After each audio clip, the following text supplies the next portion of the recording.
of tomorrow. Rejuvenate the blood through tendons and the bone marrow. We all on our own. The problem is with him, he wanted everybody to be underneath his punk. And Dirty used to say that shit, call us robots and all that shit. I didn't realize what it was until we was older. RZA helped make the Wu-Tang Clan a big deal. But some of the things he did will surprise you and change how you see him forever. RZA had always wanted to make his life better as a kid who grew up in the projects. We talk about what we are, what we do. You know what I'm saying? The music sound how we feel, you know what I'm saying? That's why if you got some songs make you feel angry, some songs make you feel kind of, down and shit, and some songs that make you think. You know what I'm saying? But the problem was, he kept getting into trouble at every turn and trial. Soon, his story changed for the better, but more troubles only continued to come his way. I went to court with my brothers. I went to court with RZA, I went to court with Divine to get out of the contract. Got out of the contract, had a little back-end money, but I was trapped in that initial contract. So, what is it about this story? Let's dive in. Robert Fitzgerald Diggs, who the world would later know as RZA, was born on July 5th, 1969, in the Brownsville neighborhood of Brooklyn. His mom had a lot of respect for the Kennedy brothers, Robert Kennedy and John Fitzgerald Kennedy, and she admired what they stood for. Because of that, she decided to name her son after them. RZA has often said he feels proud of his name and sees it as honorable because it connects him to a bigger history. I drug waker, Boston baker, then plant my sunflower seed on every square acre. The beauty of my nature. RZA didn't grow up alone. He has two brothers who also played big roles in his life. His younger brother is Terrence Hamlin, better known as Ninth Prince, a rapper in the group Killer Me. His older brother is Mitchell Divine Diggs, who later helped manage parts of Wu-Tang Clan's business. Growing up in a tough neighborhood with brothers who shared his interests and challenges helped shape who he became. I said, just thank you for being my siblings because you actually prepared me for my creative life. When RZA was very young, between the ages of 3 and 7, he spent every summer in North Carolina with his uncle. These summers were important for him. His uncle wasn't just a family member, he was a mentor who encouraged him to read books, think deeply, and stay curious. While many kids were outside playing all day, RZA was also spending time learning, which planted early seeds for his creativity and discipline. But the trick that nobody knew though was that I always studied on my own. And so I would come to school maybe on Fridays to take the test, and I would get 90s. He discovered hip-hop when he was just 9 years old. It hit him instantly. Music became something he wanted to be a part of, not just listen to. By the time he was 11, he wasn't just a fan anymore. He was already competing in rap battles and DJing. This gave him confidence and helped him stand out in his neighborhood. My musical knowledge really came from being a DJ. At the age of 11, I got my first pair of turntables. In 1979, after hearing about Rapper's Delight, that moment made him want to be part of the culture. By 1984, he teamed up with his cousins, ODB and GZA, to form their first group, first called Force of the Imperial Master, then renamed All In Together Now. Around that time, he also started the DMD Posse, a crew that later grew into key Wu-Tang members like Raekwon, Ghostface, Method Man, and U-God. The original members is the GZA, the RZA, and Old Dirty Bastard. It wasn't called Wu-Tang back then. We grew into Wu-Tang, you know what I'm saying? That's what we grew into. But we've been doing this probably the longest out of the whole crew. RZA and GZA eventually signed with Jamaica Records, and Jamaica got Tommy Boy Records to sign RZA as a solo artist in 1989 under the name Prince Rakeem. He released a version of Ooh I Love You Rakeem, but because of sample issues, he had to remake it. The new version didn't do well, and Tommy Boy dropped him. I've got to learn to say no. In 1990, RZA moved to Steubenville, Ohio, to live with his mom. Life there was different from Brooklyn, but not necessarily easier. On weekends, he would travel to Pittsburgh to spend time with his dad, who owned a small convenience store in the Hill District. Moving back and forth between cities gave him a wider view of the world, but it also added stress and instability. During this time, RZA fell into trouble. The environment around him was rough, and he got involved in petty crimes and selling drugs, like many young men in similar neighborhoods. And know who I sold to? Who? Wall Street. I used to hang on Wall Street, play chess in that park right there on Liberty. This when the trade builders was up, but I would hustle right there. Things got so serious that he was charged with attempted murder while living in Steubenville. RZA allegedly shot a man named Willie Waters in the leg after Waters kicked his car. He was charged with felonious assault and was facing up to 8 years in prison, but he was found not guilty. Around that same period, there were other violent incidents involving people close to him. RZA has said that beating that charge was a major turning point in his life and made him realize he needed to change. That same year, RZA teamed up with his 2 cousins and 5 close friends to form a new group, the Wu-Tang Clan, named after the kung fu movie Shaolin and Wu-Tang. It was a slang word, running around my neighborhood in Stapleton. You know what I mean? Old English was Wu-Tang. You know what I mean? Valentine L was Shaolin. You know what I mean? And then anything that was fly, that's that Wu, that's that Wu. It's from a movie called Shaolin versus. Everyone in the group picked a new nickname. RZA chose his based on a nickname fans already used for him, RZA Rakim, which came from an old All In Together Now song. Wu-Tang released their first single, Protect Ya Neck, in December 1992. Masta Killa joined in 1993 as the 9th member. Later that year, they dropped their legendary debut album, Enter the Wu-Tang, 36 Chambers. RZA served as the group's main leader and producer, deciding how the songs would sound and which members appeared on which tracks. Old dirty bastard, live and uncut. Styles unbreakable, shatterproof to the. As the members of Wu-Tang Clan started working on their own solo albums, RZA stayed incredibly busy. From 1994 to 1996, he produced almost everything the group released. He wasn't just making beats, he was arranging the music, shaping the sound, and guiding the whole creative process. In the Wu-Tang Manual, a book from 2004, RZA's leadership during this time is even described as a dictatorship, meaning he had total control over what happened in the studio. Even while juggling so much, RZA put out his own hit single, Wu Wear the Garment Renaissance. The song appeared on the High School High movie soundtrack and helped promote Wu-Tang's clothing line, also called Wu Wear. It showed that RZA wasn't just thinking about music, he was thinking about business too. Turtleneck, mock neck, 18 karat holding my 22 shine. In this like Macy's, a Bloomingdale. In 1997, Wu-Tang released Wu-Tang Forever, their long-awaited second album. This was the first time RZA let a few other producers from the Wu-Tang family help with making beats. Producers like Mathematics, True Master, Fourth Disciple, and even Inspected Deck got to contribute. These producers became known as the original Wu Elements, and they helped expand the group's sound. Between 1998 and 2000, RZA started stepping back a little. He didn't produce every single track the way he did before, but he still added 1 or 2 songs to most Wu-Tang projects and stayed involved as an executive producer. During this time, he also began moving into film work, composing music for movies, a direction that would become a big part of his future. But in 2004, something tragic shook the entire Wu-Tang Clan. On November 13, 2004, RZA's cousin and fellow founding member, Old Dirty Bastard, ODB, passed away from an accidental drug overdose. Late this afternoon, ODB, whose real name was Russell Jones, collapsed in a recording studio.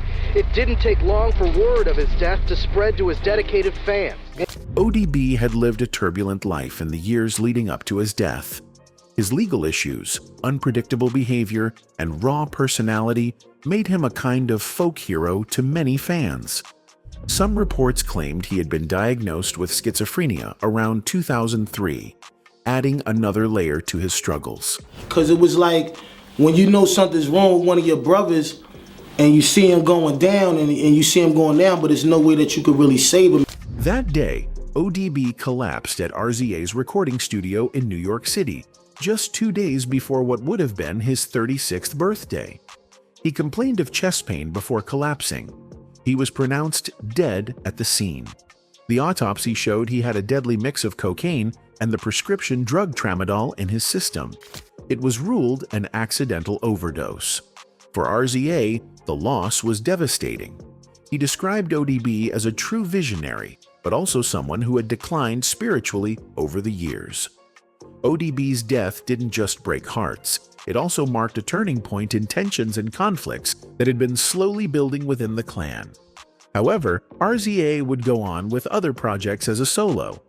He said The Cure would be his final solo album so he could focus on directing. If I'm not rapping, I sell a few eights a game to lose weight, which you do more pain than toothaches. I make the world know who. Before signing with SRC in 2007, major labels were after him and Wu-Tang. That same year, he scored Afro Samurai, released the RZA Instrumental Experience, and helped Raekwon with Only Built for Cuban Links 2. Between 2005 and 2008, he formed A Chosen with Shavo Odagian, releasing 2 singles, though their album stayed unreleased until some tracks surfaced in 2015.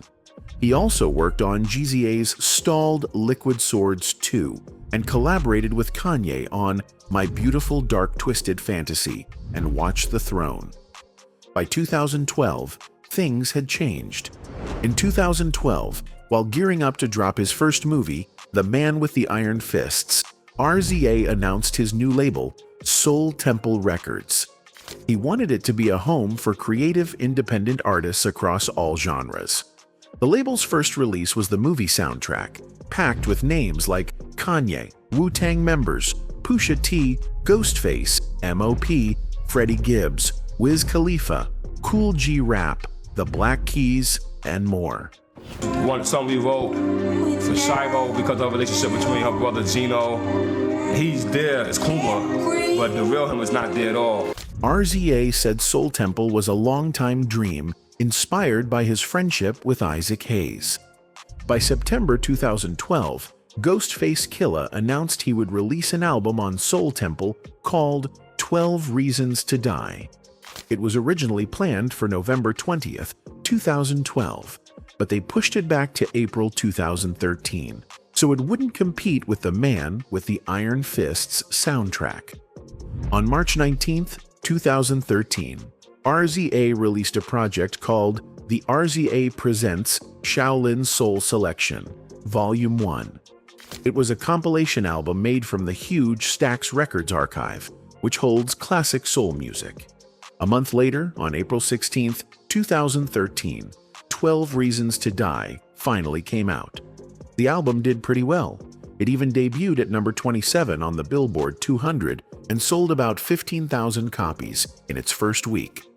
Not long after that, in June 2013, U-God joined RZA's Soul Temple Records to release his 4th studio album, The Keynote Speaker, which RZA produced.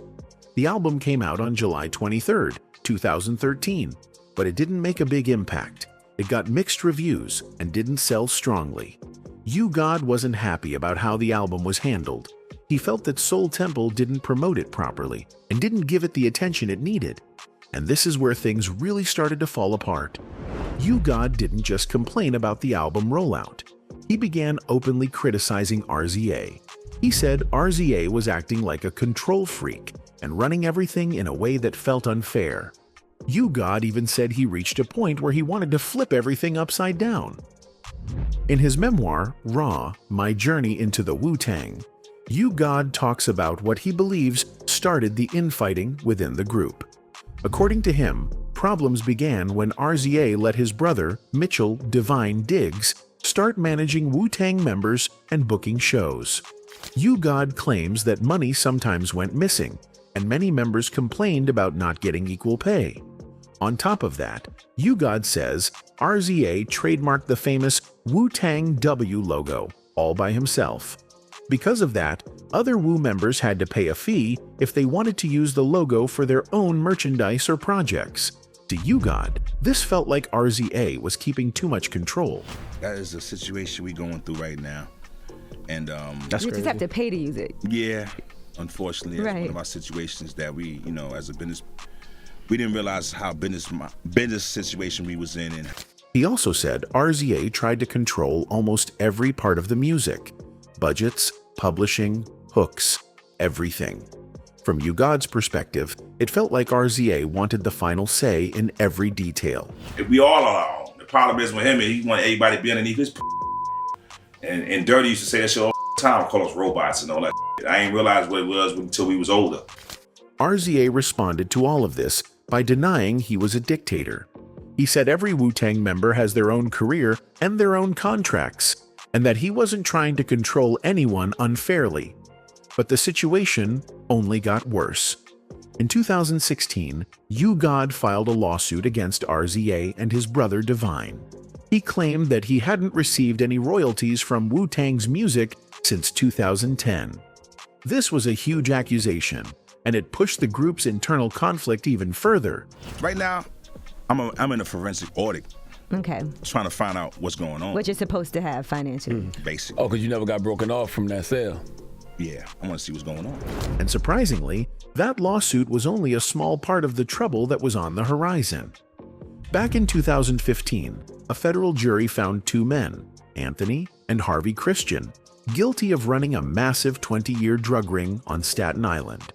Anthony Christian was also convicted of ordering the 1999 killing of Jerome "Boo Boo" Estrella. After the conviction, Christian's lawyer asked for all police files connected to the case to be released. When these documents came out, they revealed something shocking. The FBI had been investigating possible connections between the Wu-Tang Clan and those murders. The FBI were trying to put a RICO on you guys. They're always trying to put a on us. The only reason why they started this RICO because we all got records. A lot of us got drugs on our records. The Wu-Tang Clan found themselves pulled into some very serious accusations connected to two murders from 1999. The killings of Jerome "Boo Boo" Estrella and Corey "Shankbank" Brooker. These claims surfaced during a 1999 interview with a gang member named Brian Humphreys, who was actually the gunman in Estrella's murder. According to what Humphrey said, the two victims might have been targeted because they had robbed some of Raekwon's and RZA's family members. Later court documents showed a man named Ford accusing RZA of putting a $30,000 hit on Brooker, but federal prosecutors rejected that. They said Estrella's murder wasn't about RZA at all. It started because Estrella robbed RZA's brother, which messed with the local drug trade. Prosecutors argued the real person behind the killing was Anthony Christian, and that his lawyer already had all the key info. In the end, nothing clearly linked RZA to either murder, but his name being dragged into it added even more tension around the group. And the problems didn't end there. Years later, Wu-Tang faced another lawsuit. This time, it was from photographer Warren Patterson, who claimed they used his photos of Once Upon a Time in Shaolin without permission. He said he spent about 80 hours shooting the album's silver case and sued the group for at least $1 million, naming almost every member. Then came the Martin Shkreli saga. Shkreli bought the one-of-a-kind album in 2015, and when he later faced legal trouble, RZA said he tried to buy it back on eBay, but was blocked by the original sale terms. And now, Shkreli is facing yet another lawsuit for allegedly keeping copies of the album even after losing ownership.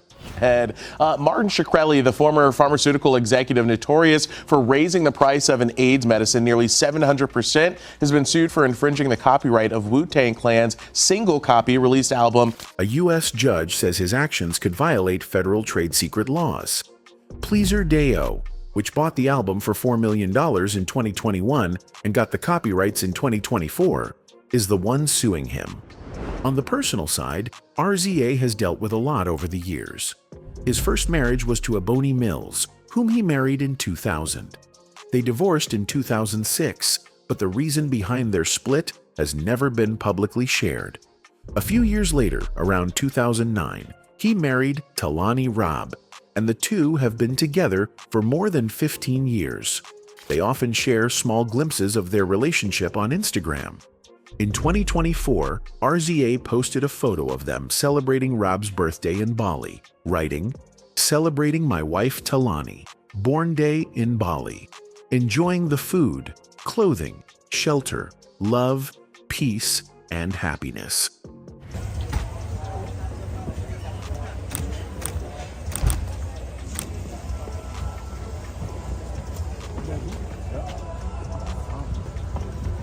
Throughout his life, RZA has talked about how he used to hold in a lot of pain and anger. He said that keeping it inside felt like it could blow up, so he turned to music as a form of release.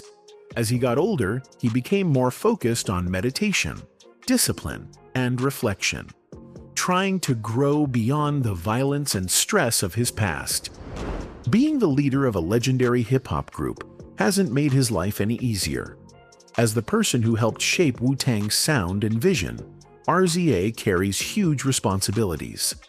Fans expect him to protect the group's legacy, settle internal conflicts, and keep producing groundbreaking music. He's often seen as the visionary of Wu-Tang, but that also means people, including fans, the media, and even his own crew, judge every move he makes. Through all the success, the legal battles, the personal struggles, and the pressure, RZA has continued to evolve. His story shows someone constantly balancing creativity, leadership, and personal growth while navigating the complicated world around him.